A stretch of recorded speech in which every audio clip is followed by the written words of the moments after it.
After 23 years in the police force, I didn't think I'd miss the noise. But retirement brought with it a strange kind of silence, not the comforting kind, but a silence that felt like it was holding its breath. So when I moved into the quiet cul-de-sac of Willow Glen, I told myself it was time to let go of the edge. No more beat patrols, no more late-night calls, no more suspicion. Just a front porch, a cup of coffee, and the morning breeze. The street seemed perfect for a second chance. Trimmed lawns, kids on scooters, retired couples walking their dogs. It was the kind of place where everyone waved, even if they didn't know your name. And that was fine by me. I bought a modest, single-story house at the end of the street. Gray siding, white shutters, and a yard that sloped gently into the sidewalk. It wasn't flashy, but it was mine. After losing my wife 3 years ago to cancer, I didn't need luxury. I needed simplicity. Or so I thought. On my third day in the neighborhood, I noticed him. A tall man in his 50s wearing dark, wraparound sunglasses, khakis with too many pockets, and oddly a navy windbreaker that read HOA Enforcement in block letters across the back. He wasn't someone I'd met during the brief introductions around the cul-de-sac, and yet he seemed to always be around. Too much, actually. He didn't just walk, he patrolled. He didn't just observe. He took notes. I first saw him standing at the edge of my driveway, jotting something down on a clipboard. No knock, no greeting, just standing there, staring at my front garden like it had personally offended him. Morning, I called out, stepping out onto the porch. He didn't look up. He scribbled something else and walked away. I didn't think much of it then, maybe just a particularly uptight neighbor, but a few days later, he was back. This time, I watched from behind the blinds as he measured the distance from the curb to my mailbox, using one of those folding ruler sticks. He knelt beside my trash bins and examined the lid. Then he stood across the street and took pictures of my roof. I began to keep a notebook. Old habits die hard. Day 6. Observed man in HOA jacket pacing along property lines of multiple homes. No interaction with neighbors. Day 7. Noticed same man peering into backyard fences around 5:20 p.m. Day 8. Heard raised voices from 2 houses down. Man in jacket reportedly told homeowner to remove their holiday wreath. No legal grounds. My instincts itched. Something was off. This wasn't the usual HOA busybody. He operated with too much purpose, too much false authority.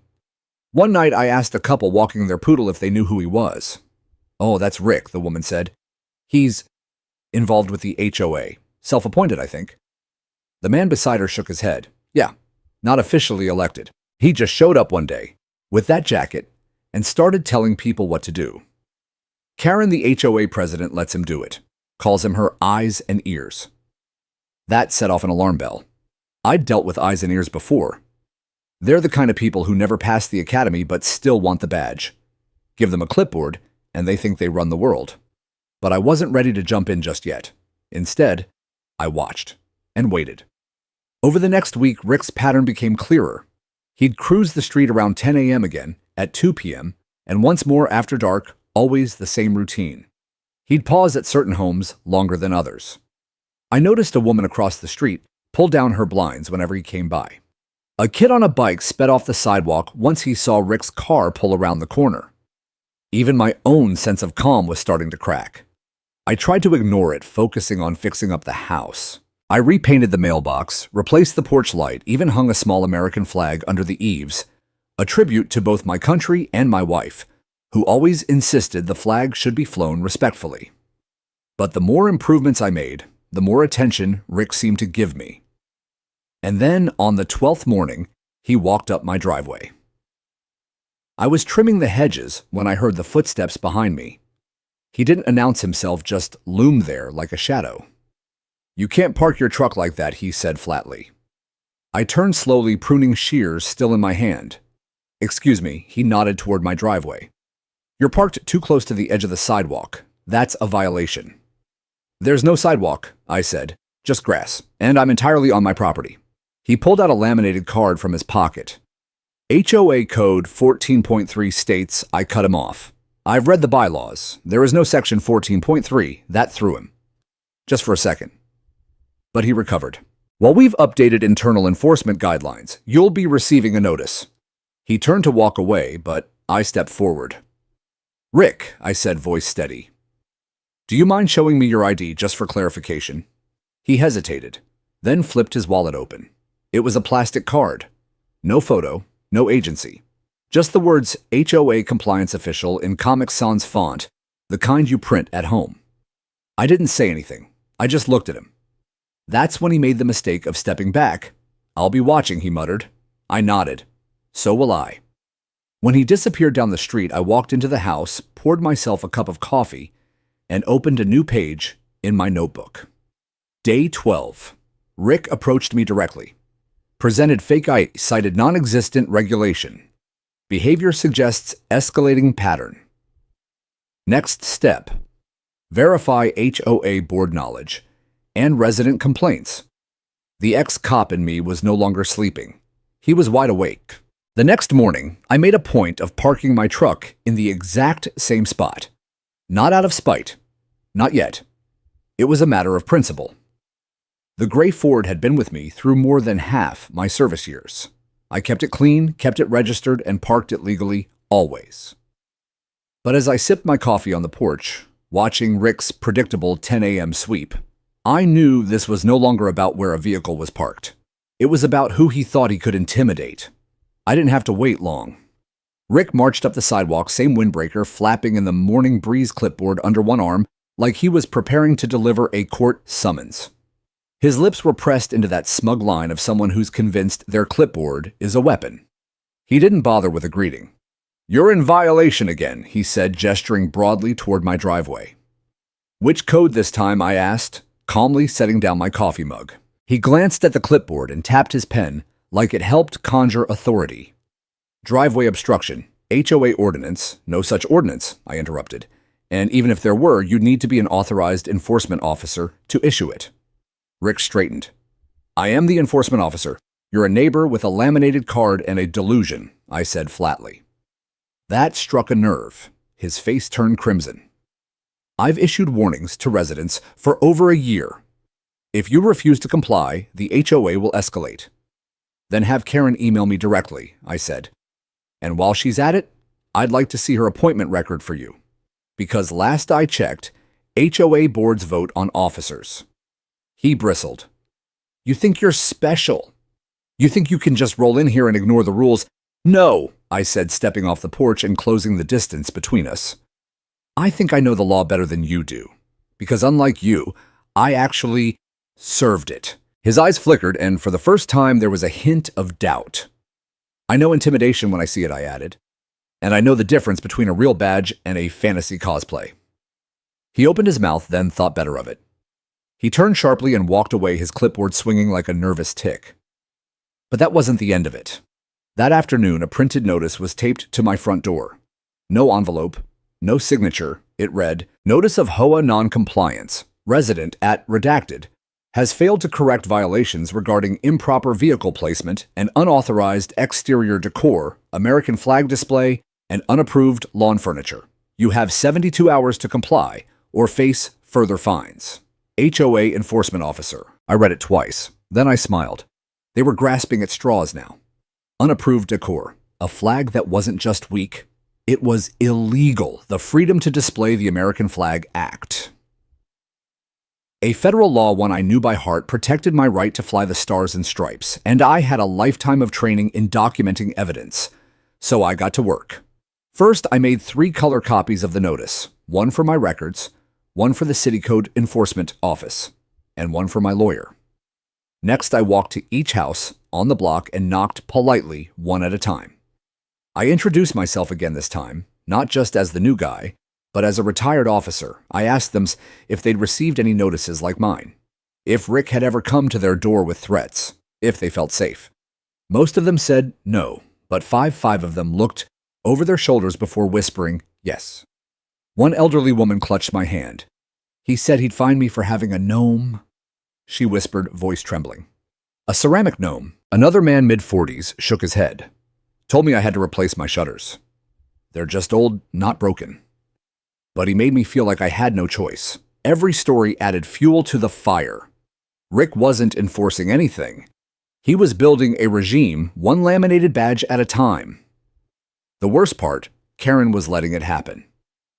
That evening, I wrote up a formal letter addressed to the HOA board requesting written documentation of Rick's appointment as HOA enforcement officer. All ordinances allegedly violated by me. The HOA's official policy on resident inspections and fines. A schedule of board meetings I could attend. I made 5 copies, hand-delivered one to the HOA mailbox, sent another via email, and kept the rest just in case. Then I installed a new security system. High-def cameras, motion alerts, backup storage, because Rick wasn't going to stop. Not until someone stood up to him. Not until someone reminded him what a real badge looked like. And in case he needed another reminder, I dug through my old storage box and retrieved my final department-issued shield. Polished, heavy, legal. I wasn't putting it on. But I was ready to hold it in my hand. The past might be behind me. But justice was always on call. 2 days after Rick delivered the phony violation notice, I saw him again, this time lurking near the cul-de-sac. He was talking to a couple with a young kid gesturing at their lawn and then pointing to a clipboard. His body language was exaggerated, theatrical, even like he was starring in his own TV show. The father nodded slowly, eyes down. The kid clung to his mom's leg. I couldn't take it anymore. I walked straight over my presence, deliberate, slow, firm. Morning, I said, stopping beside the couple. Rick's smile tightened. This is a private discussion. I'm a resident of this community. If you're issuing citations or making threats on behalf of the HOA, you're doing it on my property, my neighborhood. That concerns me. He raised his clipboard like a shield. I'm simply advising them on neighborhood standards. The couple was visibly uncomfortable, caught in the middle. I turned slightly toward them. You don't have to listen to any of this. He's not authorized to cite anyone. There's no legal enforcement mechanism for what he's doing. Rick scoffed. You think you know how this works, don't you? I reached into my back pocket and unfolded a copy of the HOA bylaws I had printed and highlighted. I do, actually. According to Section 4, 2. Any member of the HOA board assigned enforcement duties must be named by majority vote and must disclose credentials. You're not listed in any meeting notes, and this, I pointed to his laminated card, is not a badge. That caught the attention of the couple. The man squinted at the badge Rick wore clipped to his belt. It was cheap plastic printed in black ink with a mock seal and the words Community Enforcement Agent in Comic Sans level authority. I've asked you once, I said, stepping closer to present identification. Real identification. Department issued, signed, and notarized.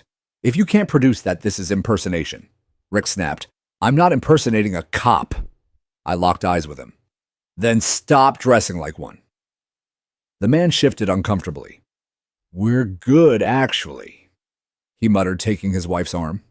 Thanks. As they walked away, Rick turned his frustration on me. You don't have authority anymore, he hissed. No, but I know someone who does, I said evenly. And I still know how to spot a fraud. That night, I sat down at my kitchen table and compiled everything: photos of Rick's fake uniform notes from neighbors he'd intimidated, copies of the HOA bylaws, the violation letter he'd left on my door, and stills from my security footage showing him roaming the street at night with a flashlight and clipboard. I labeled the folder Case File, Rick Adams, Possible Impersonation of Officer, HOA Abuse. The next morning, I called in a favor. Jake, a former patrol partner, now worked in the local precinct's community affairs unit. When I told him what was happening, he groaned. We've had calls about something like this, he said. No official reports, but people have mentioned a guy hassling them. Wearing a windbreaker that says HOA enforcement. That's him, I said. He's not HOA, he's not law, he's a bully. Jake agreed to meet for coffee the next day. When we sat down at the cafe, I laid out everything, every detail, date name.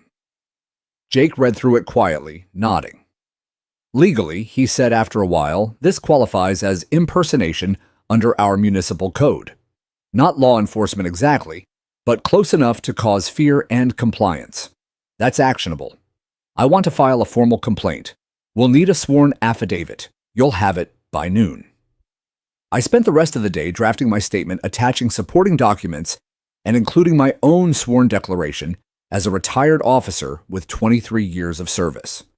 I included references to local and federal statutes about impersonating public officials, coercive behavior, and abuse of power under HOA contexts. But something still didn't sit right. Why would someone like Rick go to this extent bluffing authority, threatening people dressing like a half-baked vigilante? That night, I got my answer. I received a message on the Ring app connected to my front door camera. It was a live alert motion detected, front porch. I pulled up the video. There he was, Rick, back again. Only this time, he wasn't alone. He stood in front of my house holding a piece of paper and reading it aloud into his phone, broadcasting himself like a live stream influencer. Once again, attempting to issue this notice of noncompliance, he said, pointing at my house. Resident has failed to adhere to HOA decor standards and refuses to relocate an unauthorized flag and bench. He taped the paper to my door and strutted off. I played it back. Then I froze the frame. On the paper at the very bottom, in tiny print, was something new. Authorized by K. Whitmore, HOA president. Karen. Now it made sense. This wasn't just Rick playing wannabe cop. He had backup. He had permission. Karen, our HOA president, was validating him, empowering him, letting him operate like a freelance enforcer with no vote, no authority, and no oversight. I stared at the footage again. This time, I wasn't just watching Rick. I was watching a criminal enterprise in khakis and windbreakers, and I was going to burn it to the ground, legally, of course. The next morning, I didn't just sip my coffee, I paced with it.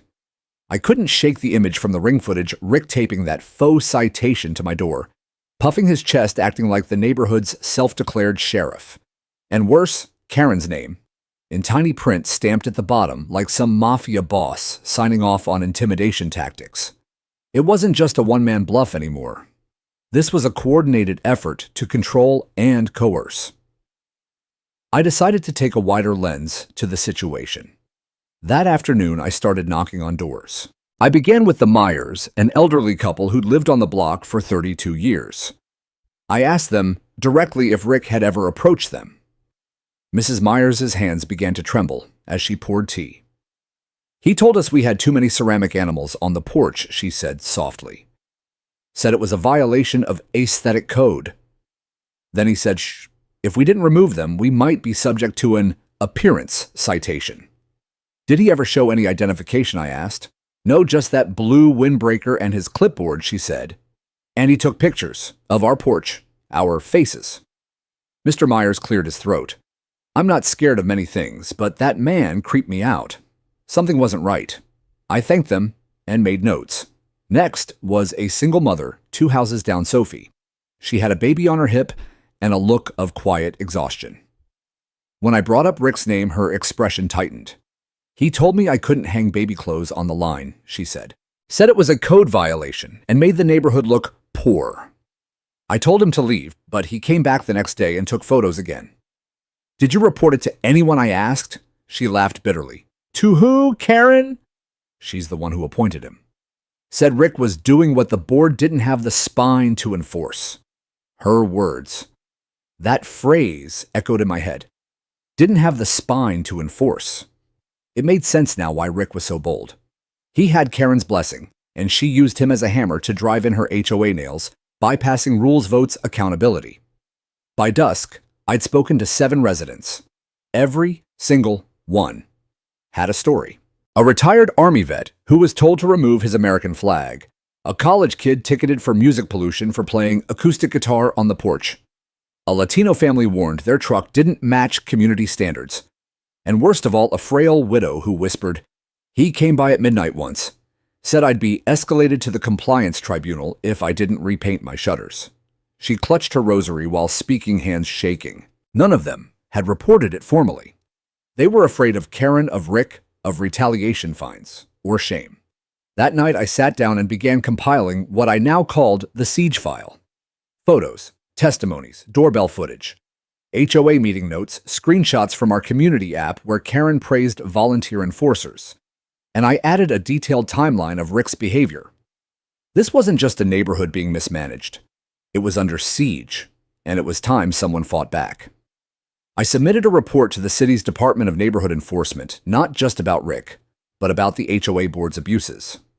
I also emailed a contact from a local watchdog nonprofit Citizens for Transparent Communities, asking if they'd ever dealt with rogue HOA enforcement operations. But the real game changer came the next day. I was reviewing my footage again, combing through it frame by frame, when I saw something I hadn't noticed before. In the reflection of my storm door's glass pane, Rick's clipboard was angled just enough to reveal a portion of his document stack, and there it was. A blurry but legible phrase. Official citation, enforcement agent ID or X22. There was no such thing. I'd already searched our county records. No such IDs, no enforcement agents, no legal registration or authorization under that title. But Rick had printed them, dozens of them likely. He wasn't just acting alone. He had forms, templates, printed citation numbers, all part of a fake bureaucratic ecosystem he'd built, all dressed up in the language of legitimacy. I knew exactly what that meant. Forgery, impersonation, and potentially extortion. At this point, I decided to meet with Detective Adrienne Ruiz, a former colleague of mine, who'd moved to the Financial Crimes Division. She was sharp, detail-obsessed, and allergic to fraud in any form. We met at a small diner across town. I brought a printed version of my siege file and walked her through the events. When I showed her the video freeze of Rick's fake citation, she stopped chewing her fries.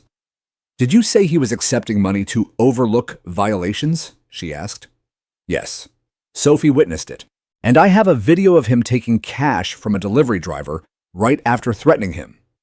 That's criminal impersonation, at minimum, possibly extortion and harassment. And if the HOA president authorized or benefited from it..." She trailed off, her eyes sharpening. "This is bigger than your street, Jack. I know." "I'll open a file," she said. "But if we're going to bring this to the DA, I need something ironclad. You'll have it, I promised." By the time I left the diner, I felt the old gears in my mind clicking into place, like a switch had been flipped back to my days in uniform. But this wasn't just another case. This was my home, my street, my neighbors, and some wannabe cop with a clipboard wasn't going to scare them anymore. There's a strange thrill that comes with setting a trap. Not the malicious kind, but the righteous kind. The kind where you know beyond doubt that you're about to catch someone in the act and bring the truth to light. I'd set plenty of them during my years on the force. Undercover buys, stakeouts, decoy ops. But this was the first time I was setting one up on my own front porch in the name of neighborhood justice. I started with the camera. My Ring doorbell was good, but not good enough. The angle was too tight, the resolution too grainy to capture what I needed. So I disguised a high-resolution body cam inside an old broken solar lantern. I fixed it to the corner post of my front porch, aimed just slightly downward, perfect for catching faces, hands, clipboards, and whatever shady paperwork Rick might try to flash around. The mic inside was directional, crisp. You could hear a mouse sneeze across the lawn. Then I set the bait. According to Karen's rulebook, my mailbox was 3.2 inches too high. I knew this because a printed notice had appeared in it last month. It wasn't an actual HOA regulation, of course, just another made-up metric to harass residents. So I adjusted it intentionally, raised it exactly 6 inches beyond their limit, and posted a fake notice taped to the side reading, "Notice adjustment pending HOA review. Please do not remove." That sign was like honey to a wasp. 2 nights later, he showed up. It was just past 10:30 p.m. when the porch light flicked on, triggered by motion. Rick crept onto my walkway, glancing over his shoulder like a cartoon burglar. He had his same old Navy windbreaker on, the words HOA enforcement ironed on the back in bold letters. Underneath, he wore what looked like a police utility belt, cheap nylon holding a flashlight, a pair of dollar store handcuffs, and what might have been pepper spray. No name tag, no badge, no body cam, just bluster and boots. He stepped onto my porch, inspected the mailbox with exaggerated flair, and then reached for his clipboard. The hidden camera caught it all in brilliant 4K, his lips moving as he muttered some nonsense about clear violations, his pen scrawling on a triplicate citation form with an official HOA seal. Then came the kicker. A delivery driver pulled up some poor kid in an old hatchback. Rick spun around and barked, "You can't park here!" The driver froze, holding a pizza box. "I'm just delivering." "You're obstructing a fire lane," Rick snapped. "That's a violation." The driver started to apologize, but Rick waved the clipboard in his face. $50 citation, unless... And there it was, the pause, the bait. Rick tilted his head like a used car salesman and added with a casual smirk, "Unless you want to settle this now. Saves paperwork. Saves you a whole mess of trouble." The kid hesitated. "What?" Rick tapped the clipboard again. "Cash, no receipt, clean slate." The kid fished a 20 and 2 10s from his wallet, likely his tip money, and handed it over. Rick took the bills, folded them neatly into his pocket, and said, "Smart move. Next time, park 2 houses down."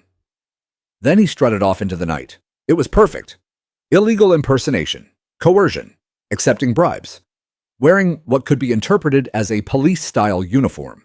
And the best part, the entire transaction was recorded from 3 angles: my doorbell cam, my hidden lantern cam, and the dash cam of the delivery driver, whom I later tracked down and convinced to provide a copy. The next day, I printed everything. A thick file labeled Operation HOA Ghostbuster. But I wasn't done. I took it one step further. Using the footage and timestamp, I filed a public records request to see if Rick had any actual law enforcement certifications. He didn't. But what did show up was an old police academy application rejected for failing the psych eval, and an expunged misdemeanor charge from years back for misuse of emergency emblems. This wasn't just some overzealous neighbor. This was a man who had tried and failed to become a cop, and now was living out his fantasy by terrorizing a suburban cul-de-sac with a clipboard and a made-up badge. I called Detective Adrienne Ruiz again. "I've got something you're going to want to see," I said. She came over that afternoon, and when I showed her the footage, she stared at the screen for almost a full minute before saying, "That's textbook impersonation and fraud. This guy's toast." She asked if I was ready to move forward. I nodded. But before we could get the arrest warrant signed off, I had one more play. I invited Rick back. I wrote a polite HOA-style letter citing a new fencing infraction I had supposedly committed and asked him to stop by to inspect it himself. I knew his ego wouldn't let him say no. He saw himself as the judge and jury of this place. Of course he'd come. And when he did, I'd be waiting not as a neighbor, but as a former cop with a plan cameras rolling and the law on my side. The morning I decided to bait Rick back to my property, I cleaned my old leather boots and clipped my badge from the force, now a keepsake, onto my belt just out of sight. I wasn't wearing it to flash it around. It was a reminder, a symbol of who I had been and who I still was when it came down to it. Once a cop, always a cop, especially when justice demanded it. I'd left the force on my own terms. No scandal, no burnouts, just time to move on after 23 years of late nights, courtroom testimonies, and seeing too many good people fall through the cracks. But watching Rick strut around pretending to wear the same honor I had earned, that lit a fuse I hadn't felt in years. I drafted the letter carefully. I didn't sign my name. Just typed it like an HOA office notice, neutral tone. "Dear Mr. Rick Adams, we have received reports of a potential infraction regarding your neighbor's fence line. Due to the seriousness of the matter, we respectfully request your presence at 117 Willow Glen Lane on Thursday at 4:30 p.m. for visual assessment. This is a courtesy reminder that verbal warnings are discouraged and photographic documentation should be used. Thank you for your dedication to our community." I printed it on cream-colored stationery, slid it into a plain envelope, and placed it gently in his mailbox. He showed up early. At 4:17 p.m., the front camera blinked on. There he was, Rick, wearing a new jacket. This one had a stitched patch across the chest, District Security Liaison, HOA Division. The patch looked custom-made. He'd upgraded his delusion. But something was different this time. He wasn't smirking. He was scanning, looking around as if he knew something was off. Maybe he'd sensed that more neighbors had stopped waving, that fewer people opened their doors when he knocked, that he wasn't the ghost in the machine anymore, he was becoming the problem everyone wanted gone. Still, he crossed my lawn like he owned it. I stepped outside casual, holding a steaming mug of coffee in one hand and my phone in the other. Hidden in my shirt pocket was a wireless lav mic synced to two recording devices. The old solar lantern camera was already rolling. He stopped 6 feet from me. "Violation regarding your back fence," he said. "I'm here to document." "Funny," I said, "because I don't recall that being in any official HOA regulation." Rick raised his clipboard like a knight unsheathing a sword. "New protocol. Came down from the board. Excessive fence modifications may block visibility for children playing on sidewalks. It's a safety concern. You ever notice how you're the only one concerned about that?" He stiffened. "Excuse me," I nodded toward the driveway where two of my neighbors, Tom and Mrs. Henderson, stood by, phones in hand. They were part of this too. I'd briefed them earlier, told them, "Stand back but record everything. And don't interfere unless he runs." Then I stepped forward. "Rick," I said, voice calm but firm, "I'm going to give you one chance to walk away. Because if you proceed one more step onto my property under false pretenses, it becomes a criminal act." His eyes narrowed. "Are you threatening me?" "No," I said. "I'm warning you. Because I know exactly what you're doing, and I know exactly who you're not." He blinked. I pulled a copy of the state's impersonation statute from my back pocket, highlighted, annotated. Then I said it. "Loud and clear for the recordings. You are not law enforcement. You are not licensed private security. You are impersonating a public official while wearing an unauthorized uniform and attempting to extract compliance under false authority." He laughed. "You have no jurisdiction." That's when I stepped aside and let the sun hit my belt. It gleamed, the old badge worn but unmistakable. I wasn't flashing it as an officer. I wasn't acting as one. But I was letting him know. "I served 23 years as a decorated police officer," I said, voice hardening. "And under this state's citizen's arrest statute, I am placing you under arrest for impersonation of a peace officer, coercion, and fraud. You are to remain on this property until law enforcement arrives. Everything is being recorded." Rick's face drained of color. He stammered, You can't." "Yes, I can." And I did. I held out a pair of zip ties. "Your wrists, front. No funny moves. You're not in danger, but you're not walking away." To my surprise, he complied. He knew he was caught, knew it in the pit of his gut. I walked him to the porch, had him sit down, and nodded to Tom. "Call it in." Local law enforcement arrived 9 minutes later. The responding officer stepped out, saw me, saw Rick, saw the badge on my belt, and the files I'd prepped, and just said, "You've got a hell of a case." They took Rick into custody. Not in cuffs, but under full arrest. I gave them all the evidence, footage, printed reports, the letter Rick had received my statement, the delivery driver's contact info. Rick never said a word during the handover, just stared straight ahead, as if the whole world had collapsed around him. And in a way, it had. Because this wasn't just about a fake badge or a clipboard. It was about betrayal. About a man who abused the image of authority to control, intimidate, and extort. And I wasn't going to let that happen, not on my street, not while I still remembered what justice was supposed to feel like. The moment Rick was hauled off the porch, my yard went quiet. Tom lowered his phone. Mrs. Henderson crossed herself. The air, which had been thick with tension, thinned out like a storm finally passing. But I wasn't done. Not yet. I knew the law. A citizen's arrest isn't a free pass, it's a responsibility. You better be right and you better have proof. And I had plenty of both. But more than that, I knew what was coming next. Retaliation. Denial. A last-minute spin from the HOA. So I got to work before Rick could. By midnight, I had emailed all the files, video clips, photographs, the letter I had baited him with, and the scanned state statute to the sheriff's department, the local DA's office, and a contact I still had from internal affairs. Old favors don't expire, especially when your record is clean and your motives are honest. At 7:30 the next morning, I got the call. "Mr. Reese, we've reviewed the materials. You did everything by the book. No charges on your end. In fact, we're opening a formal investigation into Mr. Adams and the HOA." "Thank you," I said quietly. After I hung up, I stepped outside. The neighborhood felt different. Not because anything had changed physically, but because something had shifted in the silence.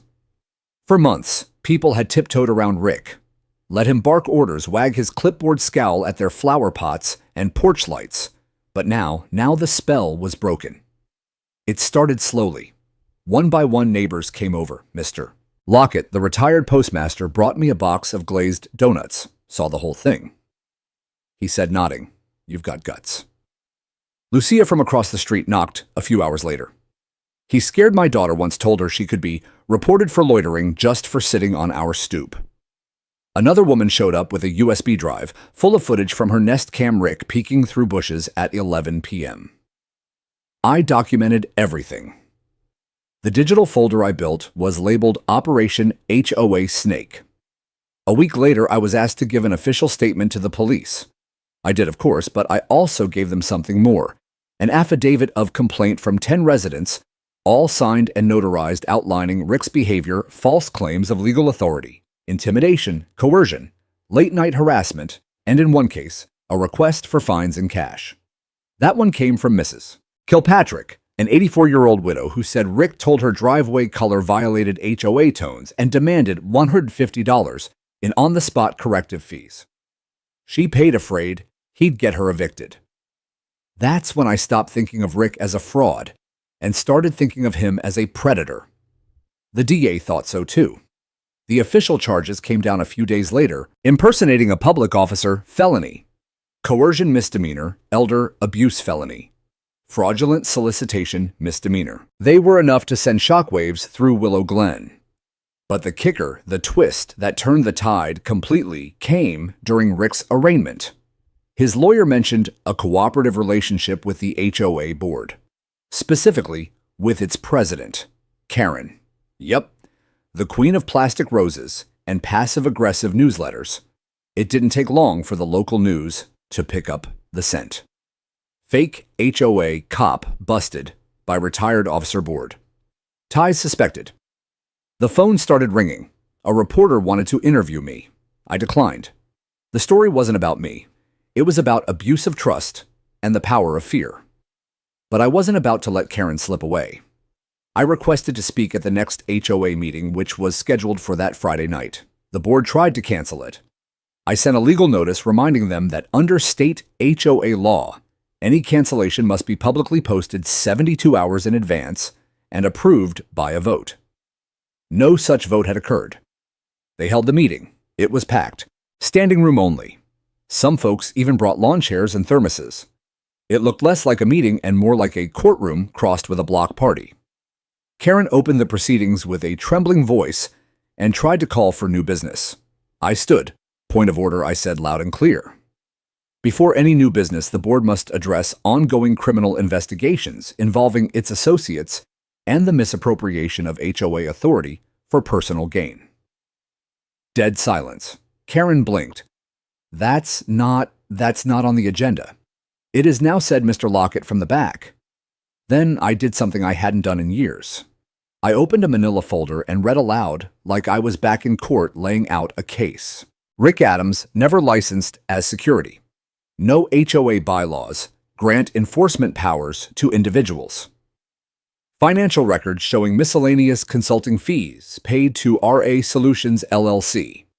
Email from Karen to Rick. "Just make them nervous. They'll fall in line." Gasps. Karen stammered, denied. Blamed a clerical error. Said she trusted the wrong people. But it was too late. The room turned on her like a tide.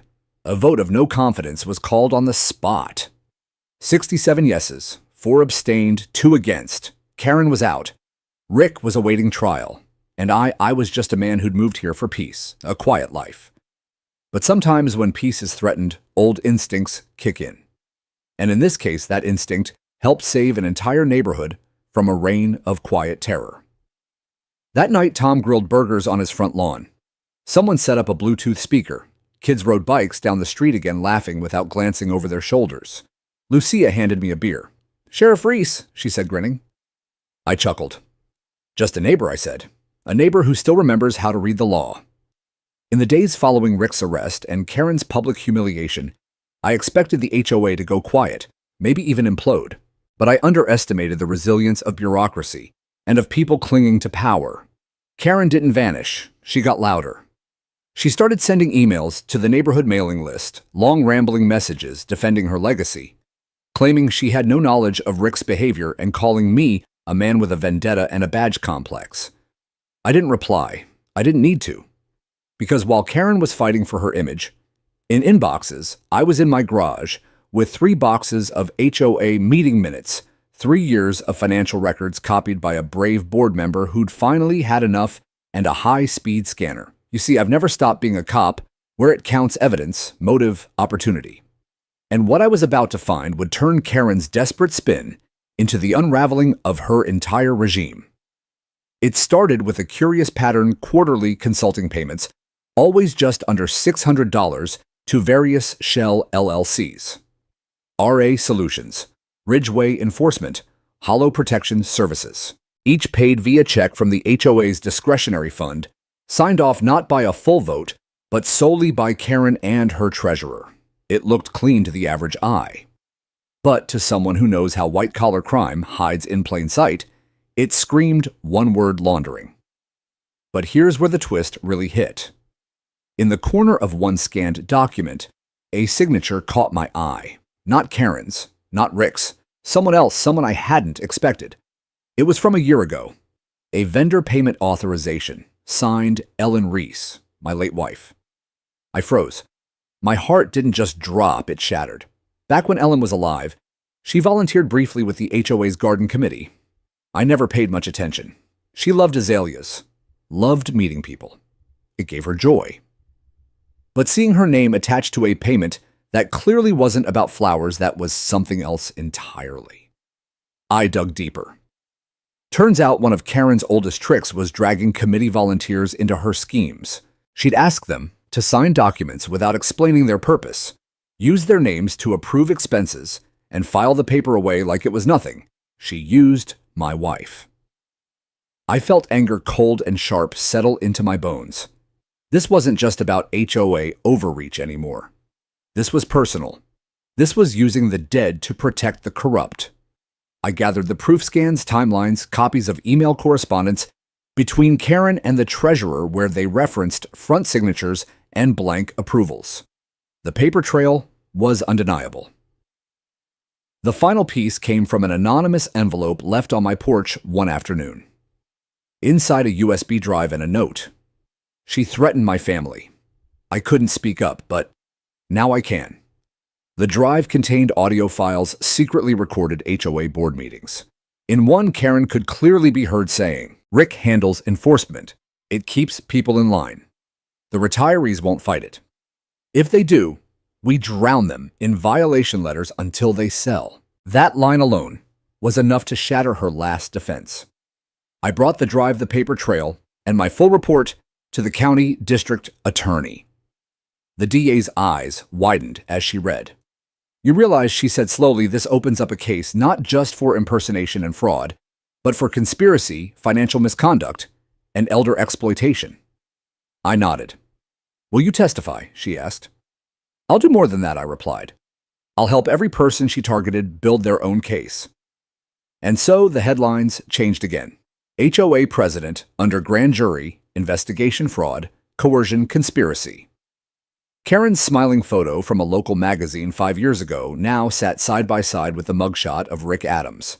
Side by side, just like in the emails, the neighborhood, once fearful and silent, buzzed with hope.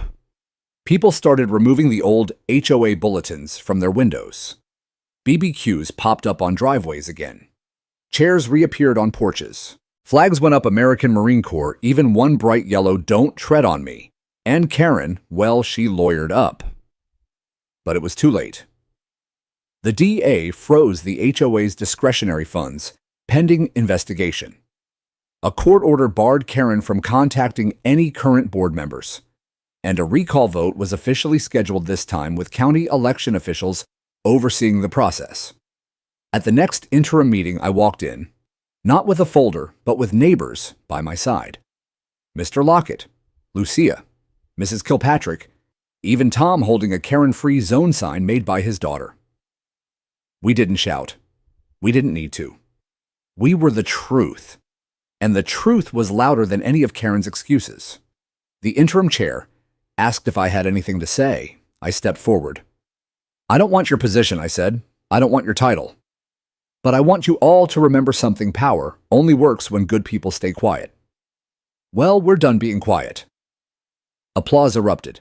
The HOA wasn't perfect yet, but it was breathing again, free from fear and full of people who finally saw the gears behind the curtain. And as for me, I kept digging, kept documenting, because I knew Karen wasn't the only one.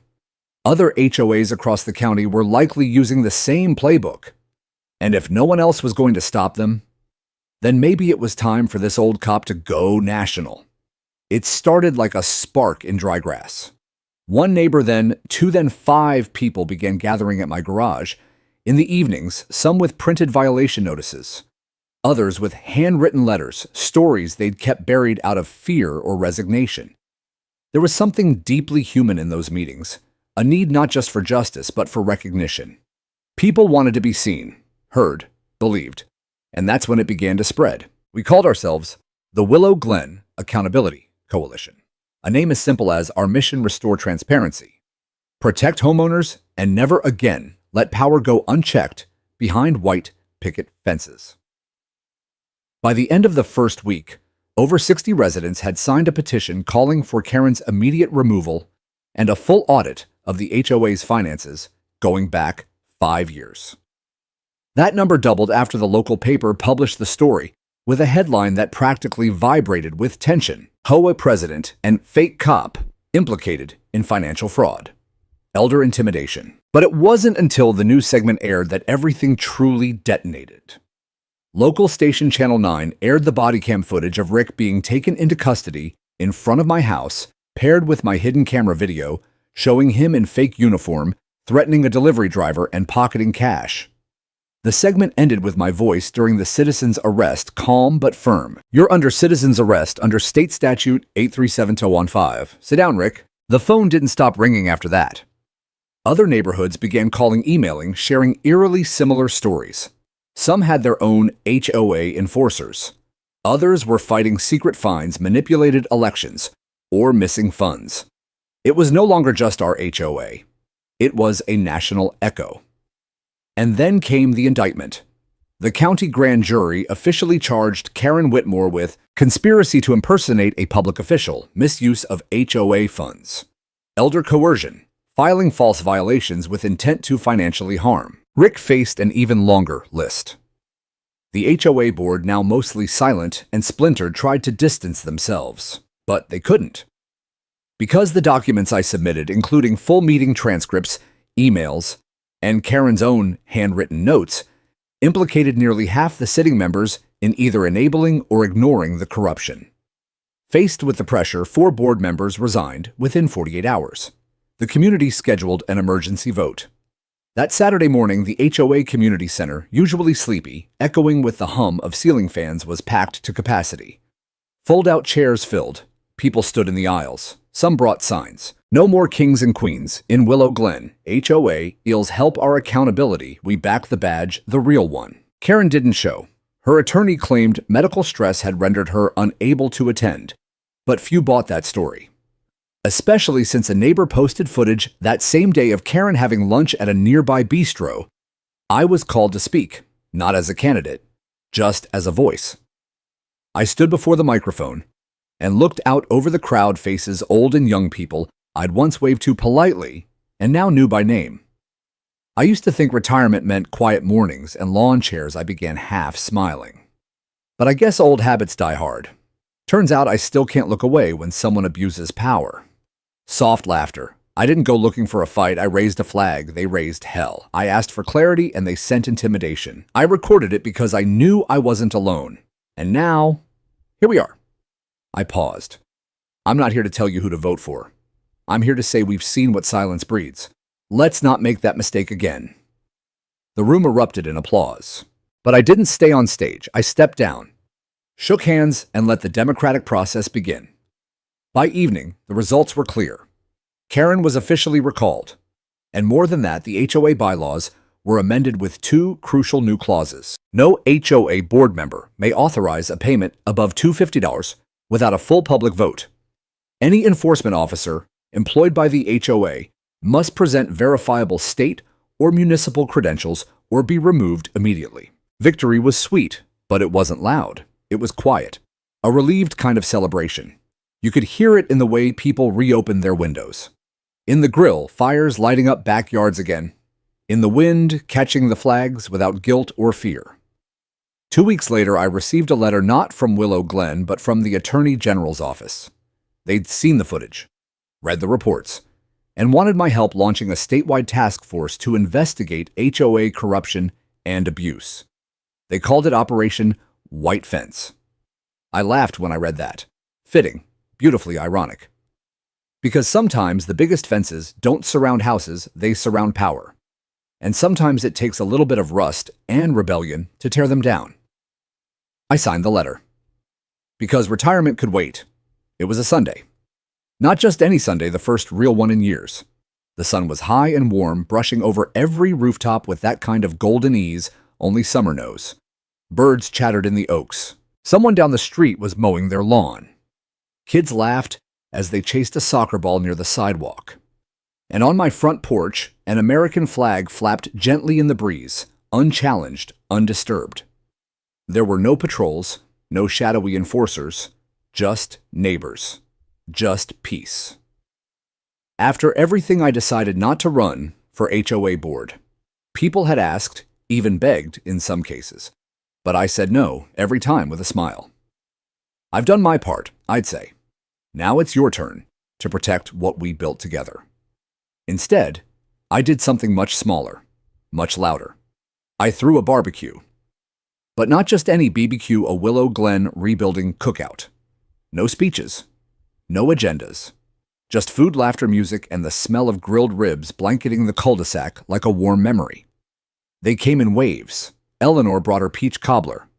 Tom showed up with enough potato salad to feed an army. The Morales twins helped string lights from my porch to the old oak tree. Even Mr. Bramley, the guy who once told me you're bringing too much attention to yourself, came awkwardly, holding a six-pack and a folding chair. Hope I'm not too late, he said. Never too late for freedom, I replied. The best part. No one talked about HOA rules. No one whispered about violations or fines or secret emails. Instead, we shared stories. How Mrs. Langford once snuck out in her slippers just to see who was placing fake violation notices on her hydrangeas. How Mr. J, the quiet math teacher, caught Rick peeking over his fence and sprayed him with the garden hose accidentally. We laughed. Hard. Like people who had finally exhaled after holding their breath too long. At one point, a kid walked up to me, maybe 9 or 10, with mustard on his chin and eyes full of questions. Are you really a sheriff? He asked. I knelt down and smiled. Not exactly. I was a cop once. But now I just try to help people do the right thing, like stopping the bad guy. Something like that. He nodded thoughtfully. My mom says you saved the neighborhood. I didn't know what to say. I just ruffled his hair and stood back up. Truth was, I didn't save anything alone.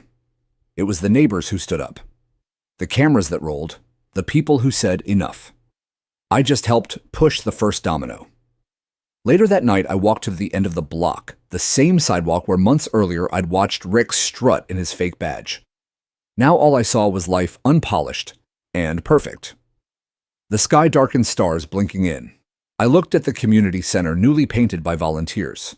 Inside was a bulletin board that read, Know Your Rights, first Tuesday of every month. Hosted by Officer Jack Rhett. That was me.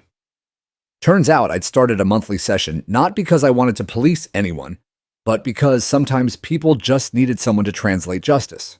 Not in law speak, but in plain English. No, they can't take your fence down. Yes, you can fly that flag. Here's how to read your HOA's bylaws. Neighbors showed up with notepads, questions, sometimes cookies. And I showed up with answers and stories. I wasn't wearing a badge anymore. But I was still doing the work. Because the real badge, the invisible one, is the one you earn when no one's watching. When you protect people not because of a rule book, but because it's right. Back at the BBQ, the music shifted to something slow and old. People danced, the kind of dancing that doesn't care about rhythm, only memory. And I just stood there for a moment, hands in my pockets, watching it all unfold. I thought about my wife. She would have loved this. She always said, "Don't let the rules stop the joy." And she was right. So when they called me up to say a few words, I kept it short. "I didn't do this for applause," I said. "I did it so we could sit in lawn chairs again without fear." The crowd clapped.